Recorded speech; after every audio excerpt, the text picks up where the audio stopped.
All right, welcome back to the Pack Your Passport podcast. My name is Brittany Roberts. I am so glad you're here. Today, I am interviewing Heather Horn. Heather was a teacher in the classroom for 15 years. She actually just recently left her full-time job. Now she's still teaching, but she's doing it online. She's able to do it from home. So I'm excited to ask her a little bit about that and see that transition because it's so fresh. You're in it right now. It can be kind of hard sometimes actually to focus and to be like, well, I only had so much time during the day, so I was very focused. And when you get a little more time, it can be easier to waffle. So I'm going to ask you about that. I'm also going to ask you how you got to where you are. You've had relatively fast success, I feel like, compared to other people. We're going to ask how you did it. We're going to ask about what's working right now for you getting clients and about your niche. So welcome to the show, Heather. Thank you. Yay, glad you're here. So first, why don't you go ahead and just introduce yourself, share who are you? What made you decide that you wanted to become a travel agent? I'm a teacher. I teach elementary school and I taught kindergarten for 14 years. And basically, I had some major life changes come along the way. I got a divorce. And as we know with divorce, people always have to do something crazy.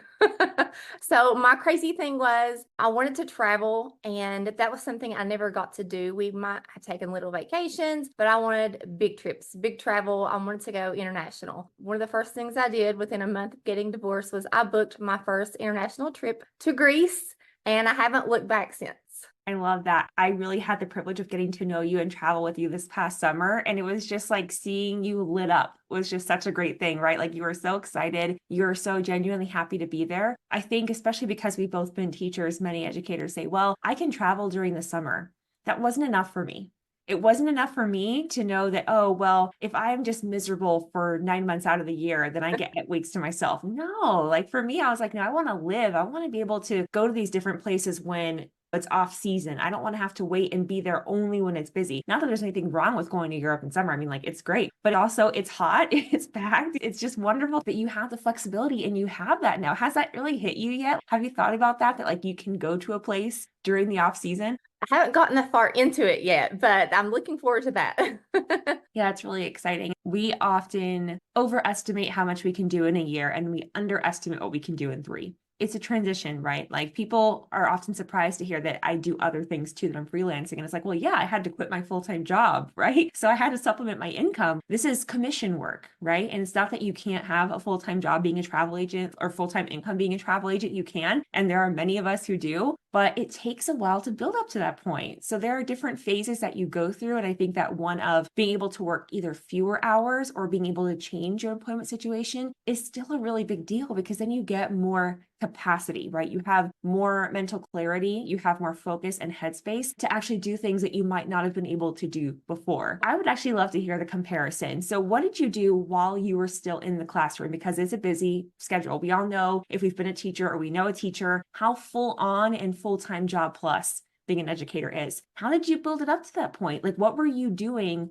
How many hours were you working a week? And what were you really doing during those work hours to make that time count? Anyone that is a teacher knows that it is exhausting. You have the same routine. You get up every morning, you get ready for work, you show up at the same time. No matter what happens, especially when you teach little children like kindergarten, you have to give it your all, even when you're tired, even when you're sick, even when you don't feel like it. Because if you don't, they will make you anyway. Those kids will eat you alive. So you have to show up and give 110%. By the time you get home every day, you're exhausted. You've put your heart and soul into that day to give them the best day possible at school. So I would come home and I would be tired. I tried to devote at least an hour every evening to doing something for my travel business, whether that be some kind of training, doing follow-ups with people, posting on social media, which is something I try to keep up with. Then I started doing my live videos, but whatever it was, I tried to devote at least an hour in the evenings, no matter how tired I was. And then on the weekends, I could spend a little more time with those quotes and making phone calls to clients and that sort of thing. I love that. I love that honesty. You're also being honest and kind to yourself with what you can legitimately do. You can actually get a lot done within an hour a day. Honestly, an hour is a lot of time when you think about 60 minutes. What can you do in 60 minutes? You can actually do a lot, especially if you're focused and you know what you're doing going in. One thing too, to help if someone is thinking, I don't know if I can do this around a full-time job, or I don't know what to focus on. I feel like I'm really scattered and don't have enough time. Don't let your work time be when you're deciding what to do, because then when you sit down to work and you're already tired, you're going to waste time. Your brain's going to be like, I don't know what to do right now. I wouldn't work on Sundays, but I would sit down and decide, okay, Monday I'm going to do this, Tuesday I'm going to do this. And I actually didn't work every day at first. Well, I did it for a while during COVID.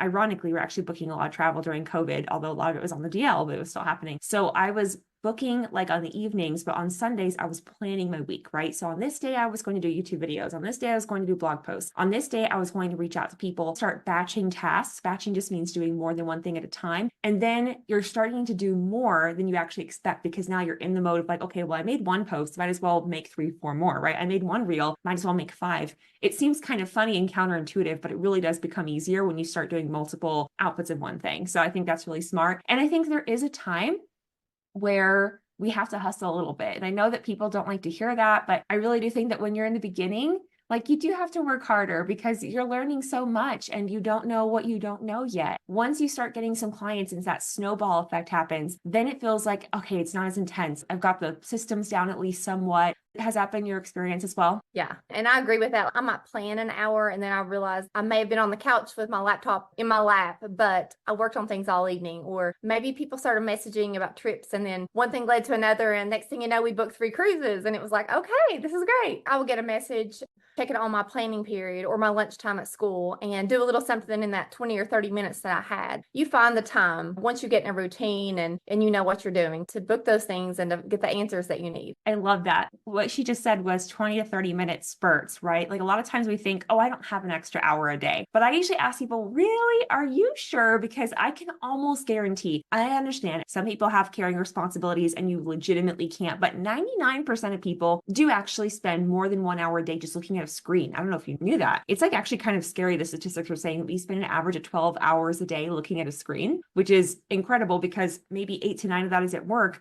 But that means you're spending 3 to 4 hours a day looking at a screen when you're home, when you're off. So one of the first things I usually recommend people do is a time audit and be really honest with what am I actually doing, becoming more aware. And you might find that, wow, I spent an hour scrolling on TikTok, or I just spent 2 hours binging a Netflix show. And I'm not saying you can't do those things and have fun, but it's just be honest with yourself. Like, okay, I chose to spend my time that way. Next time, instead of that, I'm going to choose to spend 2 hours batching reel videos or talking to people and asking if I can help them plan their trips. I would actually love to hear you say, because you already mentioned some things about following up with people, getting messages. How did you get your first few clients? Because I feel like that's like the hardest thing when you're first starting out. Because again, there's so much you don't know. How do you get those first few people to book with you? It can be tough and it's a little scary because I had to put myself out there. And I worked in a school, so I talked to people daily and they would always ask me, especially after a trip or a weekend, like, where did you go? What did you do? Where did you fly to? Like, everybody wanted to know the details. So I was always very open. Like, I always posted on Facebook. A lot of people here are Facebook. I posted on Instagram. So people were seeing that I was doing these things. Then one day I was like, actually I signed up to be a travel agent. And of course, that's school gossip. So everybody's talking about it. When you've been on adventures and you've been across the ocean and it's like, oh, she flew 8 hours to get there. Like, you've done those things. People come to you for advice. So they were already asking me these questions. How did you do this? And how did you do that? And what airline? And how much does it cost? That sort of thing. So I just got brave. I started saying it out loud. And then I made a post on social media. The first person I booked was actually someone that I did work with. They just started coming to me. And after they went on a trip, they posted about it. It went great. I shared the success of their trip and my booking on social media, and it just kind of spiraled from there. It just takes one good booking and it can grow. Yes, that's so true. So it's not just a matter of getting the booking, but it's also a matter of doing a good job in the booking and then getting that testimonial or review. And that can be scary too, asking them like, hey, did you have a good time? Would you mind sharing it on Facebook? Sometimes they do it naturally. And that's always the best case scenario, where you work with a client, they had a great time, they post about it and they tag you. That is some of the best marketing, right? Like some of the best marketing is just word of mouth and referrals. I often tell people who are thinking about becoming travel agents or new travel agents that you actually don't have to be super savvy on social media and with technology if you don't want to, or at least just to get started. You can just work off referrals, right? Like, oh, you should go book with Heather because she became a travel agent. But that starts with you first putting yourself out there, and you have to be brave enough to say, hey, I started this thing, even when you feel like you're not super confident in yourself and your skills and your abilities yet. I don't want to say fake it till you make it because I don't like that, but you have to say it enough that you believe it, right? Like, yes, I'm a travel agent. And honestly, as soon as you do that certification course, you are a certified travel agent. So that's something I think that really helps people when they're new is like, no, you have everything you need. You haven't booked with a client yet. But I think that sometimes we think that, oh, because we don't have a lot of experience, that's going to be against us. But many people actually like working with newbies. They like being able to support you. They like being in your corner, especially if they know you personally. So thank you so much for sharing that. That referral word of mouth is just so huge because I think there's this misnomer that you have to have like 100,000 followers on Instagram or something. You really don't. Like the number of followers you have on social media, that does not equate with how much money you have and how many client bookings you're getting. So I would love to hear, if you don't mind sharing, Heather, about what on average are you making right now as a travel agent? You've been doing this just over a year and a half, right? Yeah, about a year and a half. I actually just had a commission payout today, and this was one of the best months yet, but my commission was over $4,000. Oh my So gosh, that's very so exciting. exciting. Congratulations, by the way. That's amazing. I'm so happy for you. I want to say it's a seasonal business. So there are times of year where we do get bigger payouts. Right after summer, it makes sense because everybody's gone on their summer vacation and we get the payouts after the travel has happened. So we usually get really big payouts in fall. We usually get some good payouts towards the beginning of the summer after spring break travel, and then in spring after winter break travel. So there's usually 4 times a year where we get really big chunks. But the thing is, like, once you have that snowball effect going and you have these clients, now you have returning clients, right? And then now you have them referring. So it really does snowball, and you don't need like 100 clients to have a full-time income, especially if you know what you're doing and you're focused on your niche. So let's actually talk about niche for a second. I would love to hear, what is your focus, your specialty, your niche as a travel agent, and how did you arrive at that? How did you decide that that was your specialty? So my specialty is cruises and all-inclusive vacations, all-inclusive resorts. Basically, I arrived at that because that seemed to be what was selling for my clients. I live in Kentucky. We don't have the ocean here. We don't have the beach. So typically when people go on vacation, they want something different than what they have at home. So they're usually headed to the beach. There are some people that had cruised before. And of course, you have the people that are nervous about it. They're first timers. They don't know if they can do it. It just opened up a whole new world when they had someone there that could help them and just guide them through the process. Then they realize that once they get on that boat, it's really happening. It just went on from there. And I still get people, word of mouth clients. Like I got one today from someone that had just gotten off of a cruise and they were like, hey, you need to call her and she'll set you up. And we did all that today.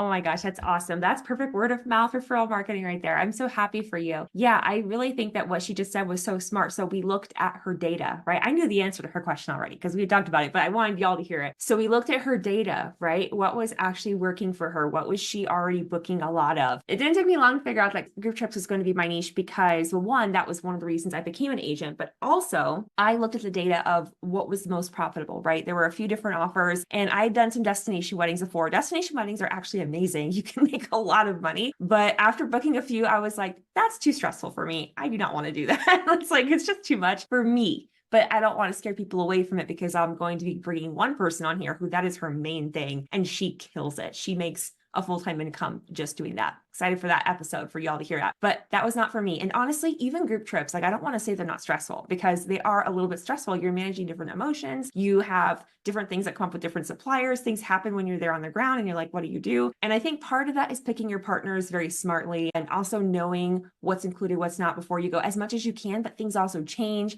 There are so many things that can happen. I think you do have to have a little bit of a willing to roll with itness if you're going to be in business at all anyway, but especially if you're doing group trips and especially if you're going to go. Not everybody goes on them though. So if you're listening and you're like, oh, I don't know if I want to go on the trips with people, that's totally fine. You don't have to. Go listen to the episode with Carly Hayward, and she talks about how you can make a good profit from group trips and not go on them yourself. So that's a really good episode for you to turn into. I think that's the episode before this one. Really excited for all of your success, Heather, and for the cruises and all-inclusives. I would love to hear, what has this done for you personally? So I know that you left your full-time job. I know that was something you thought about a lot, right? I know we're teachers at heart. What are some other benefits that you would say that becoming a travel agent has really done for you? Or like, how has this maybe changed your lifestyle or how you travel? Definitely in the beginning, my intentions was, make a little money for this on the side. And then it became make a little more money for more travel. But each year I like to do at least one big international trip, but it's really opened the world up for me. And I'm like, oh, I can do more than one trip a year. I did 2 weeks in Europe this summer. I'm going to Alaska in October, and then I'm looking at possibly Iceland in March. But I can already plan ahead. Like, I know I can do these things. It's definitely given me the opportunity to do all these things. What would you say is required of someone if they're thinking about becoming a travel agent? What is maybe like one thing you wish you knew before, or a skill you wish you had before you became one? And I know it's so hard because we wish we were just good from everything from day one, right? But like, what's one thing you knew or you wish you had done before you started that maybe someone else can get a leg up on? To have some kind of travel knowledge before you become a travel agent. I think it's important to be passionate about it. So if you don't like traveling, then you might not be able to sell this. So that's definitely important. And another thing, organization is a big part of it. Just because you're not just booking a trip and never thinking about it again. You're still the person there that, is getting their client ready before the trip. You may be sending out some little goodies before they go, have them an itinerary, their travel documents. Like, there are things you do to help them get ready. It's a lot of hand holding. You have to be ready for that. That's definitely a big part of it. Totally. And I think that being able to communication is huge, right? With organization, communication comes, and being able to communicate expectations. That's something I think that I will always continue to refine. I don't know if I'll ever say that I have arrived at that. And it's funny because if you look at the bulk of what I do all day, it's communication, right? Either via email, via message, creating content like this is a form of mass communication. So that's a bulk of, I would say, what my career is. And yet I still always go back, like after this group trip this past summer, had pages of notes of things like, I'm going to change this time I don't want to do this time I want this. And that's also my personality. I really want things to be excellent. I will continually refine and change things. You need to have that because it's your business. It's also your reputation. Like, all those things are super, super important. If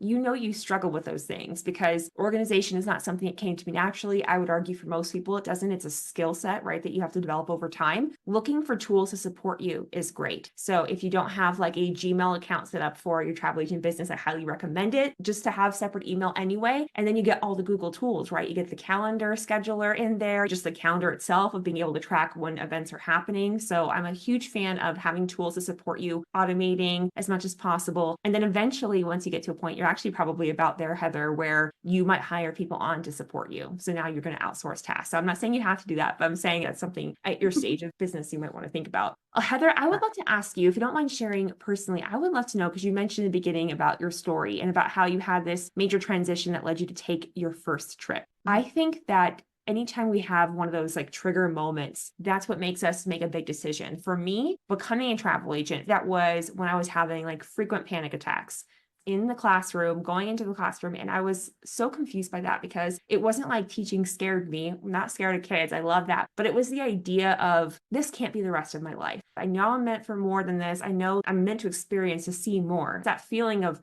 being boxed in, like, even now, I'm like, oh, I hate that feeling. I don't want to have that. What would you say that made you decide finally just like do it? And just despite being really busy as a teacher, despite everything you have going on, because you have some things that you haven't mentioned, you have a lot going on, right? So what made you decide finally to say, I'm just going to do it. I'm just going to jump in. I'm going to go all in with this? The divorce was the beginning of my major life events. In the middle of all of that, I actually got COVID from school on day 4, and I was very sick. I was hospitalized, almost didn't make it, and I missed half of the school year. So that was definitely one of those moments from the whole situation. Definitely very scary for me. It was one of those things that I'm realizing, even though I love, love, love my job, I love the kids. Like, oh my gosh, like kids, they get me going. I wasn't able to have children of my own. I had fertility issues and could not have any children. I love being around little kids. That's the one thing that I am missing. But the job was so stressful. It was so much. And it was so much that at the end of the day, when I got home, it was hard for me to do anything beyond that. I could make myself, work an hour on my business. But as far as doing anything extra, like go out with a friend for dinner, or let's go do this, or let's go to Walmart, it's no. Like, I can't. I'm physically not able. That's what it was doing to my health. It was like a domino effect, and I was going down, literally going down. I've actually worked closely with the doctors after COVID, checking my vitamins, my minerals, like everything to get myself back in a better place health-wise. And I'm definitely got in a better place health-wise. And like, they knew where I was going with that. That is when I got to the place that I was like, this is too much. People should not feel like this about going to work. You should not feel like this after work. Why can everyone else still function, but I can't? That's what led me to this decision about the job change. Of course, I would love to have a full-time travel business, and hopefully I get there, but I needed some sort of transition. I needed a change. I started looking at the things that I love, online schools. And I was like, okay, let's jump on this. I applied for a job. So far, I haven't worked with the kids yet, but it's been a good transition. I have a set schedule for the day. I have a set work hour. It's not draining me emotionally or mentally or physically. Like, it feels so good. I live in the Eastern time zone, but I'm working in the Central time zone, which is actually kind of nice. So I have that little bit of time in the morning when I get up, and I can do things for my travel business. I can get my posts ready for the day, or I can work on content. And then I start work at 9 a.m. and I work until 5. It's just been really nice to have that kind of schedule. And when I'm done, I can walk away from it. I'm done. I'm not inside of a classroom preparing, putting it together, cleaning desks, any of those things that teachers do for free. Yeah, free labor. You do a little bit of that in the beginning when you have a business. It does get a little discouraging. I can totally understand why you might be demotivated thinking about that if you're watching or listening and you're like, I've been doing so much for free. But the idea is leveraged income. I have at this point now built this up to where a lot of what I'm doing isn't really that much work anymore. I don't want to say it's not work, but it's not as much of a hustle or a grind as it used to be. Now I've put my name out there. People know who I am. I do still occasionally have people come across my content and like, I didn't know you were a travel agent. And I'm like, where have you been, dude? I post about this every single day for 4 years. How do you not know? But it happens. For those of you who are either agents and reps, or for someone who's heard us talk about affiliate marketing, that's another really nice benefit, is that you have different income streams when you're coming in. If you have a community and you're like, I don't know if they're going to book really expensive vacations with me, I say 99% of the time that's a limiting belief. But even if that were true, then say, okay, well, use my affiliate link and become a travel agent yourself so you can get the discounts and the deals. For me, that was something that really, really helped. So I'm just sharing that as well in case people are wondering, like, well, I need to make money right now, and I don't know if I have the time to build that up. That's something to think about too, is do you have all these different income stream capabilities? Because I like that I have that. If I don't want to hustle as much on the travel side for a while, actually, I am launching some group trips because I told other people I am, so I got to get myself in gear. But even if I didn't want to do that for a while, or if I was just going to take a break or something happened to me, right, that I have income coming in the background. So I think that you should have diversified income streams. That's just for anything. I don't think it's wise to rely on a job. You can get fired at any time. I don't think it's wise to rely on one company because something could happen. So I always think it's a good idea to have more than one income stream. And when I look at people who have amassed wealth, they always have different things, right? They have stocks, they have investments. Of course, be wise. But if you're listening to this and you're like, I really want to make this happen, but I'm too busy, but I don't have the time, I can assure you, you can make it happen. We will help you, right? We'll help you. Heather, do you have any other maybe words of wisdom or words of encouragement for someone who, well, first we'll give words of encouragement to someone who is a travel agent. Maybe they've been doing this for a few months and they haven't gotten their first client yet. What would you recommend that they do, or what would you say to them? Just don't give up. You just got to keep putting yourself out there. Make sure that you're posting consistently. I think that's a big thing. You want to be seen. If you're on social media, you don't want them to see you once a week. You want them to see you every day so they don't forget you. So just keep showing up, keep posting consistently, and they will come. Yes, I love that. So in the marketing world, we call that brand awareness, knowing that someone not only exists, but then seeing that they're serious, they're still in business, right? There's something about social media, and it's a love-hate relationship for me. I totally get it too. Wouldn't it be nice if we all just connected with people in real life? Yes, of course. But we live in a global world now. And I think there's a lot of beauty in that. The fact that Heather and I are having a conversation when we are like states apart, I think is really amazing. So we have a lot of opportunities, but people aren't going to know about you unless you put yourself in front of them, right? Like, how could they? They can't read your mind. They don't know all the knowledge and expertise you have about travel unless you're telling people. And I would even go further above and beyond that. There are so many people on social media too. It's a noisy place. So you have to make yourself stand out, not just with how often you show up and how consistent you are in posting, but also what you say and how you say it. What makes you stand out? Maybe your business is mostly done locally and your leads are local. If so, that's great. Put yourself in front of them in person too. Speak at events, go to trade shows, like all of that is great too. But I think also really having some time to consider, what do you believe about travel? Why do you focus on a particular destination or type of travel? What is it about cruising? Now, Heather is following the data, and I love that for her. And she has a lot of local leads. But for you watching or listening, it might be something else. Maybe it's that you love skiing and snowboarding. It's the only time you feel free is when you're going down a slope. That's not me, by the way. That's terrifying to me. But to someone else, that sounds amazing, right? So maybe you focus on the best places to go ski and snowboard, and that limits the places. But now the people who come to you, they're coming to you for that. That also helps you with content. You're going to share maybe points of view so people can see, what do they see going down a slope, right? It helps you get creative because now you have the limitation of, what do people really expect from me? What do people want to see? Thinking about that, your brand and your story really helps too. Heather, what about for someone who hasn't started yet? So you said just try, just start, right? They're scared. What's something that they could do to just take action? Like if they could just do one thing and be like, oh, okay, I did it. What would that first thing be? You definitely just have to dive in and do it. I know when I started, I was really nervous and I was like, was anybody watching me? Like, do I even matter? But you just have to do the thing. Just do it. There is always someone watching you, whether you like it or not. Yeah. And that's okay. Those are the people that will come to you for advice and come to you wanting to book a vacation or a trip, or wanting to know, do you know any cool destinations, or where could I cruise to, or where are all the all-inclusive resorts? People come all the time with new questions and they think their questions are silly, but they're not. The more knowledge you have to offer them, the better off you're going to be. I think one thing I often hear from people is that they're surprised that what they know is important or new to people. Like I'll talk to travelers who are interested in becoming a travel agent, or they've taken one step on the path, is usually what I say. Like they started a travel blog, or they've thought about it. They thought about becoming a travel agent, or they're thinking about hosting retreats. And they're like, well, I don't know though. I don't know if anyone's going to want to do this. Is anything I have new, but it's new to them.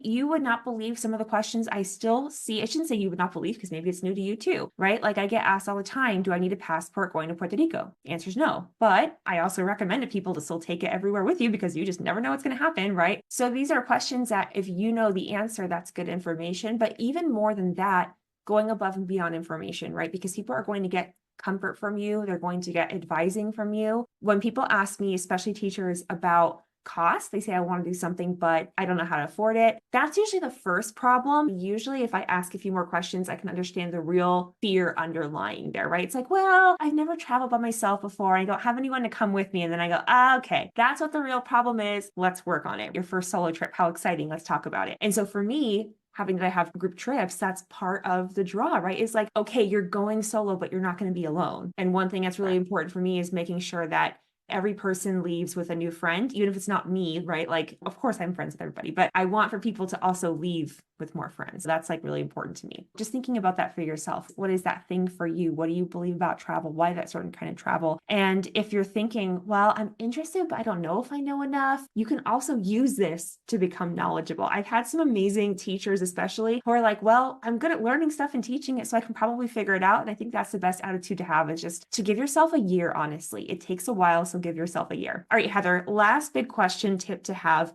What travel tips do you have to share with us? Because obviously you have a lot of travel knowledge. If someone is listening to this and they're like, well, I don't know if I want to be a travel agent, but I like traveling. So what are some ways to save on travel, or what could they do to make their trips easier? Well, I have a very good piece of advice to make your trip easier from firsthand experience. If you're going to go to Europe for 2 weeks, do not take a full size suitcase packed full with 50 pounds because it is not fun. I did that this summer and all went well until I got to Venice. And it was tough when you're going from trains to buses and then walking to your hotels. And you wonder, how are you going to pack all those things? But Brittany did excellent this summer. You definitely want to carry on. So the next time that I go to Europe, I will be working on that and taking a carry-on size bag, see how I handle that. I'm really sad that I did not take more videos and pictures of our suitcases next to each other. I have them somewhere. I need to make a reel about that just because it's so fun, and I'll tag you in it. But it is really hard. It's really hard to not overpack, right? Especially if you're going to be in a place for a long time. Long time is relative too, right? I have learned though that I can always do laundry somewhere. Yeah, definitely taking a carry-on and not checking a bag, just because you never know what an airline could do anyway. Like, God forbid your bag gets lost or something, or stolen. That's happened from airports too. People steal bags. It's crazy. So having a carry-on, and remember that you can always wash your clothes in a destination when you get there. Even if you don't have a vacation rental with a washer and dryer, you can go to a laundromat. And actually, this sounds kind of funny, but going to the laundromat is one of my favorite things to do in a new city, because once you get to know people there, you can hear the gossip, like we're just talking and like, ooh, what's life like here? Or you get to know some young people, because often young people in dorms or in hostels, they don't have a laundromat. So you'll ask them, what's cool to see? Where should I go? And I always get really good advice by doing that. That's another piece of advice, is ask people around you, either other travelers or locals, what's worth seeing? Where should I eat? And with that, I'll also say, try not to pack your itinerary too much. And as a travel agent, if you're listening, make sure you leave room in your client's itineraries too for magic to happen, because you just never know. So on our group trip, I can't remember if I mentioned this already, but like one of the nights we got invited onto these Italians' boat. I think it was like only the second night that we were there. And part of me was like, okay, this is going to be really fun. It's going to be a memorable experience. But then my mind immediately went to liability and was like, we're not covered if something happens on their boat, like all these things. Okay, I trust everybody has their own travel insurance. We're all adults. Okay, let's do it. This is fun. We should just go. And it was super fun. And I think I laughed so hard that my stomach hurt the next day. So it was such a great time. I think you have to leave room in your itinerary for magic to happen, whether you're traveling with a group or you're traveling by yourself. So make sure you leave room for that. If you're an agent, don't overpack their itineraries, because you want to leave room for spontaneity. Heather, this was so good. Thank you so much for being a good sport. Let me ask you some questions. Where can people go if they want to follow you and see maybe what you're doing as an example? Or maybe they hear this and they're like, I don't want to be a travel agent. I'm just going to go book cruises with Heather. Where should they go? I am on Facebook. I have a personal account and I have my business account. It's just Heather Horn, Independent Travel Agent. And I'm also on Instagram, The Tall Traveling Teacher. Awesome. Well, thank you so much again, Heather. And thank you, watcher, listener, for being here today. If you're watching on YouTube, go ahead and hit like if you liked it, of course, and hit subscribe so that you never miss notifications of when a new video is posted. You can also click that little bell to get an additional notification, especially if you're using the app. If you're listening on Spotify, you can go ahead and follow our podcast there so that you can get episode notifications when a new one is released. And if you're not following us on Instagram, we have an Instagram account as well. The QR code will come up on the screen. You can take your phone, act like you're going to take a picture, and that will take you right to it. And by the way, travel agents, that's a great way to get people to come follow you on Instagram. If you have a video somewhere, like you're going live or something on the recording, put a QR code there. So that's another tip for you. Thanks so much for watching and listening, and we'll see you next time.